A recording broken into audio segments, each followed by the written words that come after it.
पुरानी वाली पिछली वाली डेरिवेशन में हमने ये देखा कि अगर कोई करंट कैरिंग कंडक्टर को हम अगर मैग्नेटिक फील्ड में रखते हैं तो उस पर क्या लगता है, फोर्स लगता है, and the value of that particular force will be F is equals to BIL sin theta, where theta is the angle between the length of the conductor and the magnetic field. तो अगला derivation है वो हमारा है कि two parallel current carrying conductors के बीच में फोर्स कितना लगता है. तो you may write the topic force acting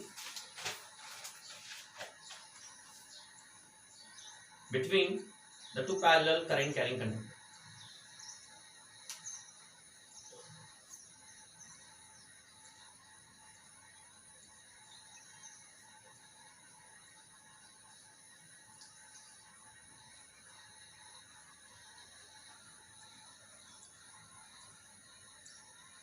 Force acting between the two parallel current carrying conductors.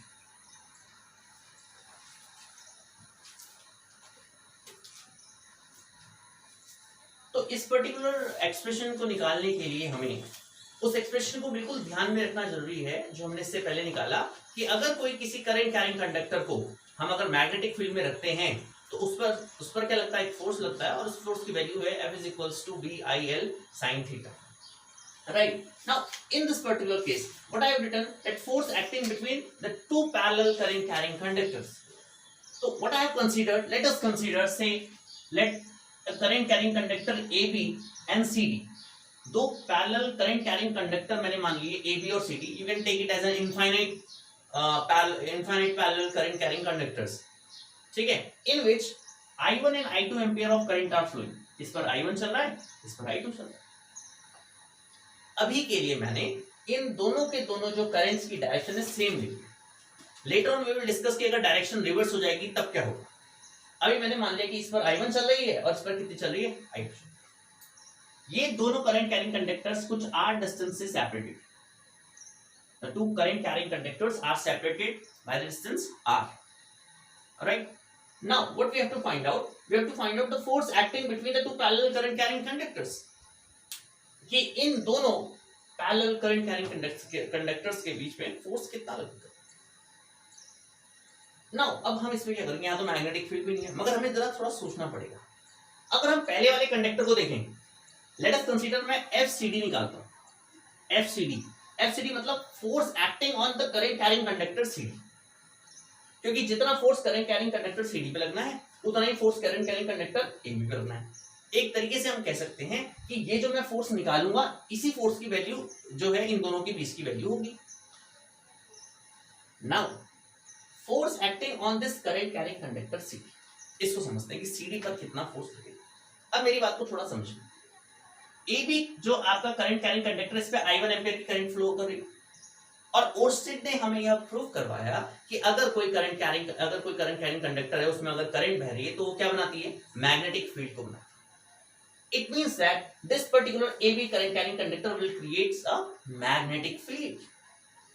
अब मैं ये नहीं कह रहा हूं कि जो कंडक्टर CD है वो मैग्नेटिक फील्ड नहीं बनाएगा. I am not saying this.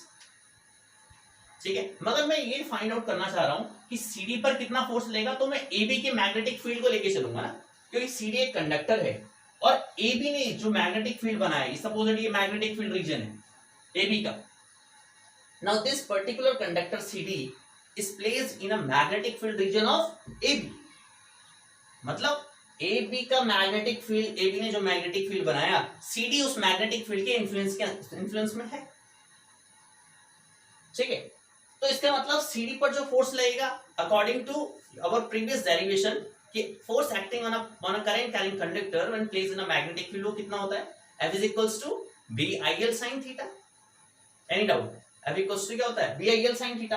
तो FCD पर जो फोर्स लगेगा वो कितना लगेगा, FCD equals to BIL sin theta. इसका मतलब CD पर जो फोर्स लगेगा इतना लगना चाहिए. अब थोड़ा सा यहाँ पे थोड़ा स्पेसिफिकेशन पर आते हैं. स्पेसिफिकेशन देखिए. नाउ BIL sin का B क्या है, मैग्नेटिक फील्ड. किसका मैग्नेटिक फील्ड भाई, AB से बना हुआ मैग्नेटिक फील्ड. तो इसका मतलब B के सफिक्स में क्या लग जाएगा, AB, क्योंकि AB से बना है ना मैग्नेटिक फील्ड. तो वो CD का मैग्नेटिक फील्ड थोड़ी है, वो AB का magnetic field. Okay, current I वाली करंट किसकी करंट होगी, CD की करंट होती है. Because F equals to BIL sin theta हम लोग लेते हैं करंट कैरिंग कंडक्टर पे जो करंट जा रही होती है उसकी वैल्यू को लेके हम लोग चलते हैं. तो कौन सी करंट लोगे, I2 करंट। और L क्या है, L is the length of the conductor, उससे फर्क नहीं। And theta is the angle between the length and the magnetic field. Length और मैग्नेटिक फील्ड के बीच का एंगल कितना है, थीटा। अब मैग्नेटिक फील्ड की डायरेक्शन कहां, इस एक स्ट्रेट करंट कैरिंग कंडक्टर है, मैग्नेटिक फील्ड की डायरेक्शन कहां को होगी, इधर को, राइट। और लेंथ की डायरेक्शन कहां, जो लेंथ है उसकी डायरेक्शन कहां को है, ऊपर को। तो एंगल कितना बना, 90 डिग्री। तो here theta will be equals to 90 degree. तो ऊपर वाला एक्सप्रेशन FCD जो हो जाएगा वो क्या बन जाएगा, मैग्नेटिक फील्ड AB का I2L, राइट। ओके, नाउ अब फाइंड आउट करते हैं कि AB से बनने वाला मैग्नेटिक फील्ड कितना है। तो magnetic field due to this current carrying conductor AB will be equals to, अगर एक infinitely long current carrying conductor में मान लेता हूं, सपोज दैट AB जो है infinitely long current carrying conductor है, straight infinitely long straight current carrying conductor, तो इससे बनने वाला मैग्नेटिक फील्ड कितना होता है, B equals to mu nought I upon 2 pi r, mu nought I upon 2 pi r distance पर जो मैग्नेटिक फील्ड होगा इतना होगा, हम लोग जानते हैं, राइट। दिस इज I कौन सी वाली लेंगे, I1 वाली, clear. Okay, substituting this value in this above equation, इसको अगर इक्वेशन फर्स्ट मान लिया जाए तो BAB की वैल्यू को ऊपर रखिए, FCD will be equals to BAB कितना होगा, mu nought I1 upon 2 pi r I2L। एक फोर्स है acting between the two parallel current carrying, दो पैरेलल करंट कैरिंग कंडक्टर के बीच में लगने वाला फोर्स कितना होगा, FCD equals to mu nought I1 I2 upon 2 pi r multiplied by L। कभी कभी बोर्ड एग्जामिनेशन में या आपके कॉम्पिटिटिव एग्जामिनेशन में ये पूछा जाता है कि find force per unit length पूछा जाता है। क्या पूछा जाता है, फोर्स पर यूनिट लेंथ। अगर फोर्स पर यूनिट लेंथ अगर पूछा, कोई नई क्वांटिटी थोड़ी बनेगी, फोर्स पर यूनिट लेंथ मतलब एक यूनिट लेंथ पे लगने वाला फोर्स, तो वो भी क्या होगा, फोर्स ही होगा। अगर यहां पर से मैं L को नीचे ले जाता हूं, FCD बाय L, ये क्या बनेगा, फोर्स ही तो है, इक्वल्स टू कितना होगा, mu nought I1 I2 upon 2 pi r। इसको हम लोग क्या बोलते हैं, this is force per unit length, ठीक है। तो जो फोर्स लगेगा दो पैरेलल करंट कैरिंग कंडक्टर्स के बीच में, उसकी वैल्यू कितनी होगी, F will be equals to mu nought I1 I2 upon 2 pi r, ठीक है। और ध्यान आपको ये रखना है, जो हम इस वैल्यू को लेके चल रहे हैं, this is basically the force per unit length. मतलब अगर इस कंडक्टर पे जो फोर्स लग रहा है, इसके यूनिट लेंथ पर, अगर मैं यहाँ यूनिट लेंथ कहता हूं, उस पर फोर्स कितना लगेगा, इतना लगेगा।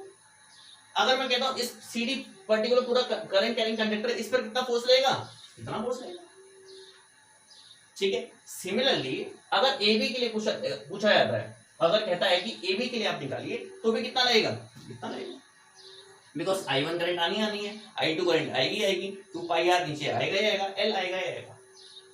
तो FCD equals to FAB equals to mu nought I1 I2 upon 2 pi r multiplied by L.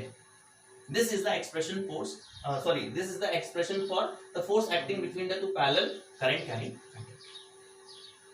इतनी बातें आप लोगों को समझना है।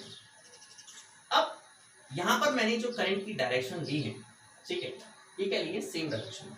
सवाल यहां पर ये बनता है, अगर करंट की डायरेक्शन सेम है तो क्या अंतर है, करंट की डायरेक्शन अगर डिफरेंट हो जाए, सपोज दैट करंट की डायरेक्शन, एक करंट ऊपर को चल रही है, दूसरी करंट क्या चल रही है, नीचे को चल रही है, तो हमेशा में ये याद रखना है, when the currents are going in the same direction, whether upward or whether downward, when the two currents are going in the same direction, in this case the force acting between the two parallel current carrying conductors will be attractive in nature। इसका मतलब इस ऊपर वाले case में particularly जो force लगेगा, this force is what, it is attractive in nature. Force कितना लगेगा, इतना ही फोर्स लगेगा। And when the currents are going in the opposite direction, in this particular case, the force will be repulsive in nature। Force जो होगा वो क्या होगा, repulsive होगा नेचर में। And the value of the force will be same।